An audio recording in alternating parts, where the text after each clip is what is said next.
episode of Beyond the Hashtag. My name's Natalie, your host, and today we're joined by the wonderful Klaire from Kindness Connection in Corsham. Hi there, it's lovely to be here. Thank you for coming on the show. Not a problem. Klaire, it's your time to shine. Tell us all about the amazing work that you do with the Kindness Collection and how it came about. Okay, so as we were chatting about just a minute ago, I am a chartered mechanical engineer, so I never quite expected to go down this route. So in 2020, I had to quit my job due to the pandemic, and I have 4 very little children. So they were all at home, and I had to homeschool them, which was fine, but I suddenly realised that they were being lost. All the work they were expected to do was largely on laptops, computers. We didn't have 4, so they ended up looking at my phone. And I just thought, this is a disaster. I don't like losing them into this digital world. So I thought, right, I need an idea. I need something in the community, a reason to get out of the house, something to give us just spur on our days. Before I started Kindness Connection, every day outside my house, I had a big blackboard and I would write a sort of motivational quote on it every morning. And it got to the point in the end that sort of little old ladies with their walking frames and things would purposely stop by my house. We're in a very prominent location in Corsham. And people would actually stop by when they're allowed their 1 hour of permitted exercise to stop by our house just to see what this little quote was. And then people started posting thank you letters through my door and stuff. So I thought, right, there must be something I can do to keep the community together. So that's sort of where the idea came from, of the Kindness Connection. I've always been a bit of a keen baker, and I thought nothing brings people together more than putting the kettle on and having something delicious and wholesome, and your scones and your Vicky sponge and your lemon drizzle, that sort of thing. So that's where the idea came from. People ordered either for themselves or, well, now it's leveled out to about 50-50. Okay. But back when I started almost 2 years ago, it was 95% people ordering for other people. So if they couldn't go and see their nan because she was self-isolating, but it was her birthday, they would send me around. I do all my deliveries by bike, so I'm totally pedal powered, so eco-friendly as well. I wear these overalls like a sort of children's TV presenter, but that was because I was mostly delivering to older folk, and I didn't want them to wonder, oh, who's that knocking on my door? So if I had this sort of almost cartoonish look with my side ponytail and my big earrings, people sort of knew who it was and that it was something sort of friendly. So people place an order, I go around and deliver. If it's for someone else, the deliveries also include a little handwritten note, but also a chat. So if it was, like I say, someone's nana's birthday, but they hadn't seen anyone for 6 months, hadn't been out their house, then I could sort of have a socially distanced chat. They were seeing someone and having that feeling of being part of the community. My poor children also all have matching overalls, but back in the very early days, they would come out with me sometimes on my deliveries, and it was a reason to get out of the house. It was a way for them to speak to people in the community. I mean, they're a gorgeous little bunch, so it was nice for the old folk as well to see these young folk at sort of safe distance. I know a lot of older people that live near schools really missed hearing that hubbub of break time and lunchtime, and it just was so isolating for them. So that's where the business idea came from, and I didn't know if it would work or if how it would go, but I just thought, you don't know unless you try. So let's get it started and see where it goes. And luckily, it was just exactly what everyone needed, really. So Kindness Connection, tagline, let's spread something good. Nice. So, and then it went crazy, really. So, that's amazing. And so is it still busy? Because I could totally imagine everything that you've said there about what the opportunities it had and what it was doing in the community. I could totally imagine that being crazy busy 2020 to end of 2021. What's it been like now? Now that things have gone back to normal. Exactly. Well, this is the thing. It was so strange that we kept going in and out of lockdown. So whenever I'd have a great idea of where to take it, things would change again and the kids would be back at home. And there were lots of 3 a.m. starts, and I had to get up and do my baking before becoming a teacher again.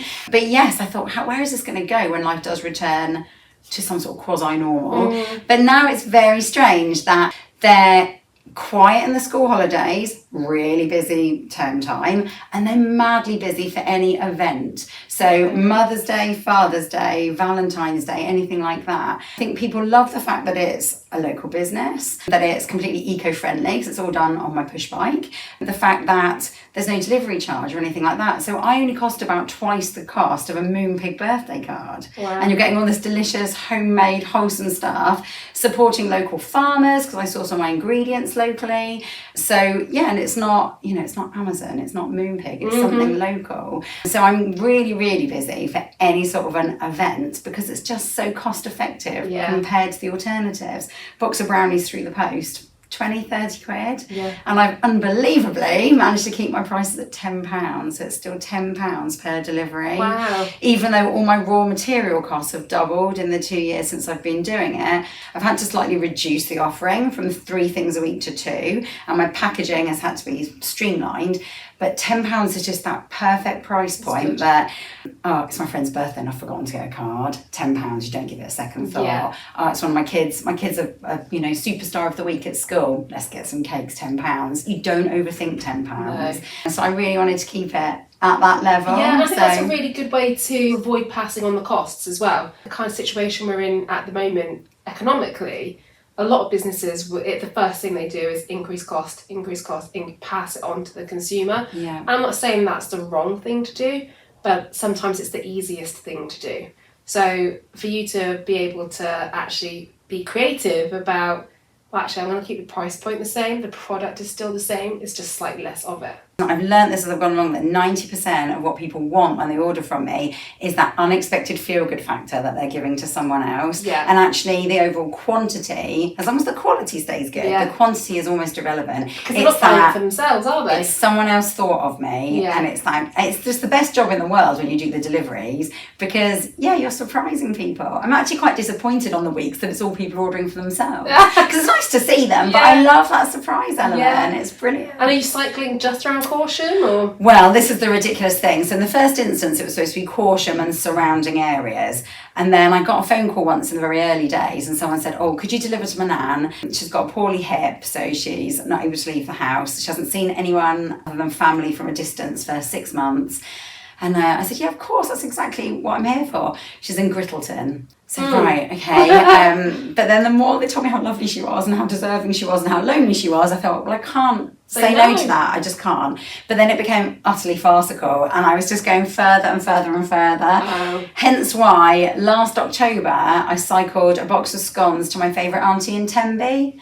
But I did it for charity, for Dorothy House, on my ridiculous old heavy delivery bike. One of the guys from the cycling club in town said, you won't make it on that bike, it is too heavy. For the look of the thing, it had to be on my silly old bike. And I did it dressed as Dorothy from The Wizard of Oz, because it was for Dorothy House. And stuck all my sponsor stickers all over the bike and had the scones, got battered by the rain, got completely lost, ended up in the mumbles, but raised about £3,500 for Dorothy House. That's amazing. So yeah, basically how far I cycle depends on how good the story is, basically.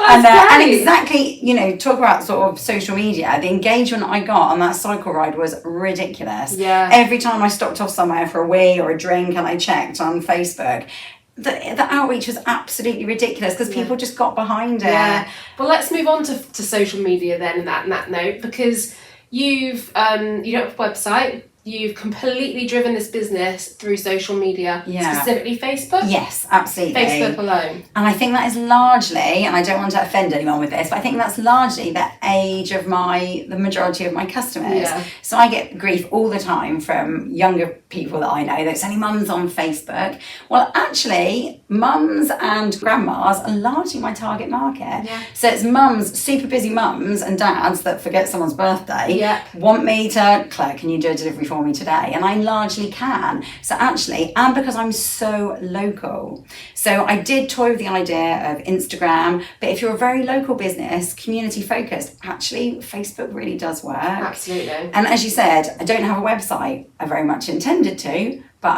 how's this for good? I'm too busy to make a website because I am just a sole trader. I genuinely don't have the time to make a website, but I found that I don't need one. But it's also, I was about to say, but it's also working for you. Absolutely. You've identified your market really well, as you say. That is the community where those target markets are going to be hanging out. And you know what your capacity is. You know how much you can make and sell and do each week. And if you're hitting that, then great. And if it's only in a small local area, why wouldn't you? Exactly. And my fear of a website is I don't have the time to maintain it and keep it up to date. And nothing is worse than a website for a business like mine that looks really stagnant. Yeah. Whereas my Facebook, I can be on it all the time. Yeah. So yeah, it absolutely works for me at the moment. And who knows as I take it forwards. So the reason the business isn't called Klaire's Kitchen or something, it's called the Kindness Connection, it's because I have plans of where I want to take it. Okay. So underneath that name and that logo, like, so even the logo is very simple, has nothing to do with the baking or the bike or anything. Yeah. So yeah, that the business is sort of developing and growing the whole time. Nice. And I can just be really adaptable with it just on Facebook. That's great. So. Yeah, definitely. So what is the plans? Well, it's all Can you share? slightly under wraps, Alright, but okay. as I was saying to you earlier, I'm a mechanical engineer with 4 children, and my passion has always been, I've done work with STEM in the past, so Cool. it's always been a huge passion of mine to get more, specifically women, but more anyone involved in engineering.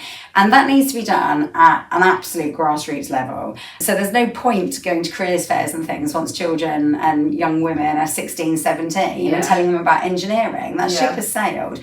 We should be teaching maths, but with more of a practical engineering focus from day one. You know, nursery school, primary school. And I would love to get involved in that. And also with the baking side of it, a lot of people are almost frightened of maths from a really early age, and you see it all the time. People, you ask them anything mathematical and they sort of just glaze over. My children are all pretty good at maths, but that's because I've got 2 geeky parents, but some of their friends come around sometimes and help out with the baking, and you'll say to them, right, a standard batch of scones will make 12, but I want to double it up. So how many scones will it make then? And they know it's 24. And if I usually use 250 grams of flour, how many would I need for this? And they can do it. The minute it's a practical application, and there's some delicious food involved. Yeah, it's so funny. It's just going about it in a different way. Yeah, 100%. So, well, good luck with the future of that. I look forward to seeing how your journey progresses. Thank you. And let's loop it right back to socials. What's the best bit about Facebook for you in terms of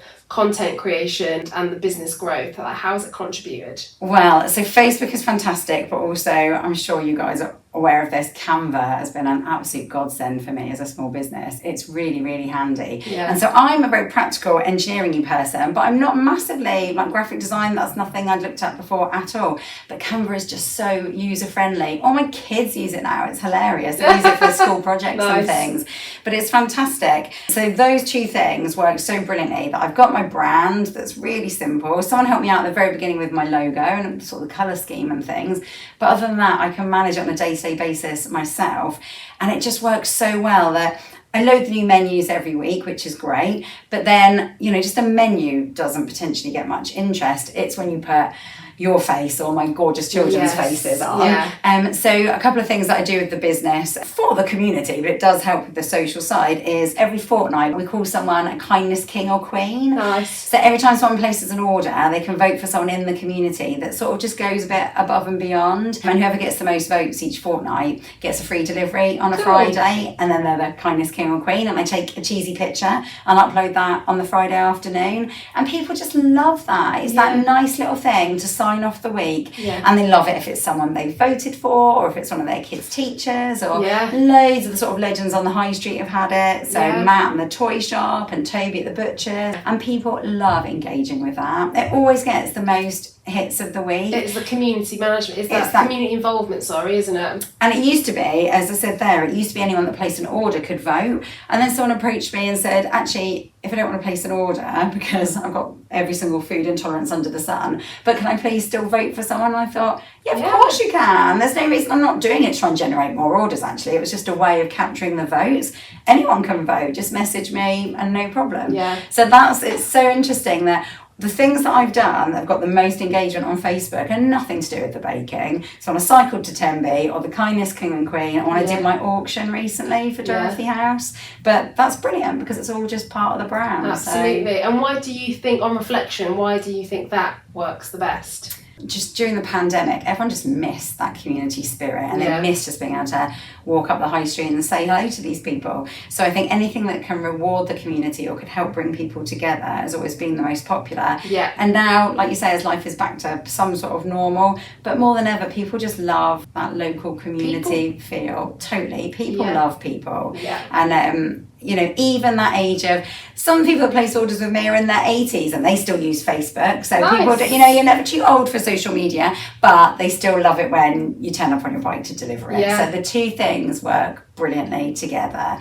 Someone has said to me, I'm not on Facebook, can I still place an order? I'm like, yeah, you know, you can phone me, send a carrier pigeon, whatever, knock on my door, everyone knows where I live. But the vast majority of people, it's just really easy to do it through Facebook. Do you struggle with switching off? Because I'm imagining this is... I was listening to one of your podcasts earlier today, and I heard someone say it's so important to avoid burnout that you can switch off. Well, as a sole trader in the sort of business I do, I have to reply 24/7 really, and I've seen I do get up crazy early to do my baking, and I will reply to people at 3:30 in the morning sometimes. So yeah, that is a really difficult element of it. And before I started the Kindness Connection, I never wanted to be one of these people that my kids saw me on my phone the whole time. I was really good at not touching it throughout the day. So I do have to constantly be on it with them that they are really little, and just saying to them, guys, I just need to reply to a couple of orders, and then I will try and put it down. I never ever have it at the table when I'm having dinner or anything like that. But yeah, it is a 7 days a week thing. It has to be. But we went on holiday recently, and I did at that point put a big thing on my Facebook. I'm sorry, I'm off on holiday. I am coming back, but I'm off on holiday and I won't be replying to messages. And good. And did you manage to stick to that? I totally did, actually. Yeah, I really did. I was very proud of myself, and it was heaven. It was so needed. And I mean, it's a cliche, but you come back raring to go. So you do need to switch off. You really do. So what advice would you have for sole traders starting up their own businesses without a website and looking to social to make it work? I think if you are very community focused in a small locality, then you can absolutely make Facebook work for you. I think I sometimes am guilty of it myself, that I don't use, it's not your face, but I don't use that personal touch as much as I should, because I'm well known in the town. People recognise my face, and so I should use it more, especially when I'm posting on sort of Caution iHub and things like that. But yeah, if you're willing to do those stories and things, you can absolutely make Facebook work for you. You really can, especially because, like I say, Caution iHub, I have about 1,000 followers, but the little Caution social pages have 5,000 or 6,000. So if you have to be careful not to overdo it, and people get fed up of seeing it. But once a week, that's absolutely fine. You can really use those to your advantage, depending on the sort of business you are. But if you're someone that's posting on any sort of national business, then I think you need to look a bit further afield. And definitely Instagram and TikTok and things like that could be hugely advantageous. And as I say, depending on where I take the business, those things may come into play in the future. It's at the moment I have to make sure that I'm getting my percentages right. The amount of time I spend promoting it on Facebook compared to the amount of time I'm doing my baking out on my bike. And like you say, I have a certain number of delivery slots. And if I'm not filling them all, the £10 per delivery absolutely doesn't work. That's it. So, and I have to sell everything I bake as well. You know, if people start cancelling orders, which does happen quite a lot because I don't ask for payment beforehand. So it can be quite tricky sometimes. I get a few cancellations. But again, Facebook, it can work so quickly. You know, on the morning of deliveries, guys, I've had 2 cancellations. So there's all beautiful, fresh out the oven, raring to go, be there in time for your morning coffee. But yeah, I basically have to sell everything I make and fill those delivery slots. Otherwise, the prices will have to go up. So it's good for instant communication, local community groups, going to where the conversation is happening and finding your people as opposed to expecting them to come to you. Absolutely. And put your face to the business. Put your face to the business and know your customers. And I know that my customers are Facebook users. And pick the right channel. That's it. I love it. So inspiring what you've done. And I just love the whole eco-sustainable angle to what you're doing. Really excited to see where it goes. Yeah, absolutely. Well, the business today, I was calculating this earlier today, and so far with the invisible icing and a few charity events I've done in cake sales and things, more than £8,000 has gone to charity. Wow. So that's... Congratulations. Yeah, thank you so much. That's kind of why I started it. So. That's great. And just keep doing what you're doing. Thank you, I will do. And it's time for my favourite part of the show now. We're going to look at this week's social media fail. This week's social media fail is all about timely, irrelevant, insensitive content. So at the time of recording, the Queen Elizabeth II, has sadly passed away just 5 days ago. And this has unfortunately given us the focus for our fails of the week this week. Klaire, we were looking specifically at Canada's Drag Race, who tweeted really insensitive content saying that the Queen's crown was up for grabs. What were your thoughts? Oh, it's unthinkable. It's so painful to see. It's such a, just I was leaving to come up here today. The funeral car of the Queen was going along Royal Mile in Edinburgh with her 4 children marching behind it. And it made me cry. Every single time I see one of those emotive scenes, it makes you cry. Yeah. So posting anything, when I was putting something on my own Facebook page, you double, triple think it because you don't want to offend anyone. And, my kindness queen thing that I do, so I put, Her Majesty, the ultimate kindness queen, because she is. 100%. But you think it and you read it and you reread it and you run it past your other half because you just want to make sure nothing you're saying can be insensitive and come across, be misconstrued. So it's unthinkable that something in a Commonwealth nation just went, woohoo, let's just do this, and thought about it, didn't take the time, as you say, to step back. And we've talked about crisis comms in the past with a few guests, but that is the key message, is that think about it again and run it past the team. Is this relevant? Should we do this? Is this appropriate? Is there that light-hearted side to it? And the answer was no in this instance. And, another example, we had a local solicitors here in Wiltshire had tweeted, well, not just Wiltshire based actually, had tweeted out about will writing actually. They'd chosen that day to promote their will writing. Now, that could have been scheduled content and just fell at a really bad time, or it could have been somebody thinking that was a great time to jump on an opportunity. I think both are pretty bad. Either way, it's an absolute disaster. Yeah, totally. Again, scheduled content, the first thing I did on the Friday morning, I ran into the office at 9 a.m. because I was on my way back from London, and had the team unschedule every single post, no matter what it said, just get it all down. Exactly. And the fact that somebody didn't even think about that was quite worrying. It was one of those situations, wasn't it, that it's better to say nothing than say the wrong thing. Yeah, I think that's a really good piece of advice to end on. Better to say nothing than the wrong thing. Yeah, and if you're ever in doubt, think about it twice and don't do anything. Klaire, it's been a pleasure. Thanks for coming on Beyond the Hashtag. You are so welcome. Lovely to meet you and have a lovely chat. Thanks.